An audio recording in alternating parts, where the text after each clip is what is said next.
Hey guys, what is adult spine deformity and why do you need to keep listening to make sure you don't end up with it? Adult spine deformity are different shapes, abnormal pathologies within the human spinal structure as we get older. And so it's anyone over the age of 18 that has one of these four diagnosed spine deformities. Number one is going to be scoliosis. So if we look at the spine here, we're looking at it front to back, right? Not from the side where it's normal to have curvature. Front to back, a scoliosis is going to be any abnormal or pathological bend to the side. Okay, so when we take an x-ray at the spine that usually looks curved like this, a scoliosis over 20 degrees is considered an adult spine deformity. So if we start seeing numbers above that, it's very important that the curvature is addressed. Otherwise, it can lead to degenerative disc changes as the person gets older and other pathological changes within the nervous system. Another adult spine deformity is what we call a hyperkyphosis. So when we look at someone from the side, you've probably seen people that have like the hunched posture and the head goes forward. So if this part of the curve, the thoracic curve, is bent more than 60 degrees from the top, angled with an angle drawn this way, if it's over 60 degrees of curvature, that's also considered an adult spine deformity. This is something we often see in the geriatric population, and as bone mineral loss occurs with age, it is common, actually normal, to see some increase in that curvature as we get older. But once you're over 60 degrees, then it's considered a spine deformity and it needs to be addressed because it puts you at increased risk of compression fractures, disc herniations, and a destruction of the disc, which is also going to create issues within the central canal and can lead to spinal cord issues as well. It also reduces your ability to balance as well as you get older because it pushes the head forward. So that really is an important adult spine deformity that we often see in our office and we address that not by just doing a Y strap or putting someone on a ring dinger table and yanking their head at 100 miles an hour. It takes years to develop this type of curve, and so it does take a fair amount of time to reduce that, and it needs to be done slowly so that ligaments are not torn and the spine can actually remodel its shape. We can go in more detail as far as tissue changes with those curvatures as well.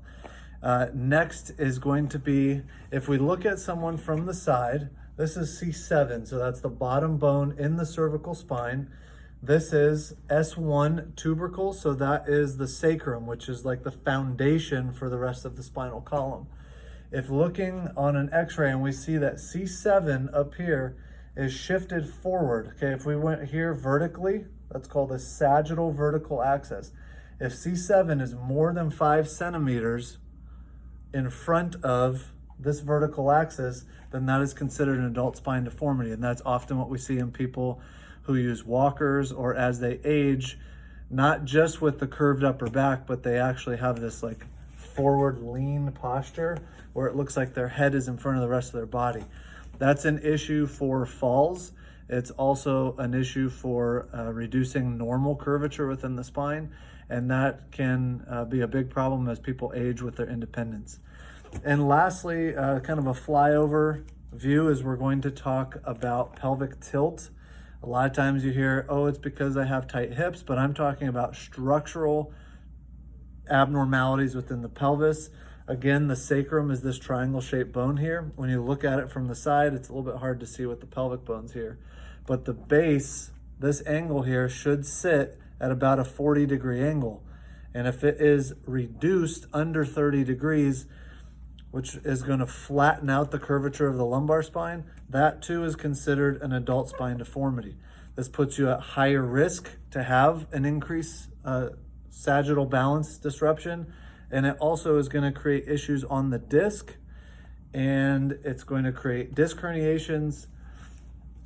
That one is a little bit more in-depth, and I'll do a separate video on that, but we need that angle within the sacrum to make sure that we have a normal lumbar curvature, okay? This sacral base angle and lumbar curve should be a 1-to-1 ratio there if you look at what's published. So that is kind of a flyover of 4 adult spine deformities. If you have or you know someone who suffers from scoliosis or that hyperkyphosis, those are probably the 2 most common types of spine deformities that we see here at Advanced Chiropractic Rehab. But we do work with people that have those conditions. You do not want to just lay on a table and smash somebody's back and hope that you're going to flatten out that curve. It just doesn't work that way. But we do x-rays, we will measure those, we apply geometry and physics and engineering to the shape of the spine, and then we map out a roadmap to make those changes.